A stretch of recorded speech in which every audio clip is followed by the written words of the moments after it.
اور جو شخص اپنے آپ کو اللہ کا فرما بردار کر دے اور نیکوکار بھی ہو تو اس نے مضبوط کڑا تھام لیا، اور سب کاموں کا انجام اللہ ہی کی طرف ہے، اور جو کفر کرے تو اس کا کفر تمہیں غمناک نہ کر دے۔ ان کو ہماری طرف لوٹ کر آنا ہے، پھر جو کام وہ کیا کرتے تھے ہم ان کو جتا دیں گے۔ بے شک اللہ دلوں کی باتوں سے بھی واقف ہے۔ ہم ان کو تھوڑا سا فائدہ پہنچائیں گے، پھر عذاب شدید کی طرف مجبور کر کے لے جائیں گے۔ اور اگر تم ان سے پوچھو کہ آسمانوں اور زمین کو کس نے پیدا کیا تو بول اٹھیں گے کہ اللہ نے۔ کہہ دو کہ اللہ کا شکر ہے، لیکن ان میں اکثر سمجھ نہیں رکھتے۔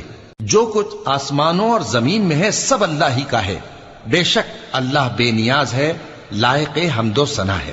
اور اگر یوں ہو کہ زمین میں جتنے درخت ہیں سب کے سب قلم ہو، اور سمندر کا تمام پانی سیاہی ہو، اور اس کے بعد 7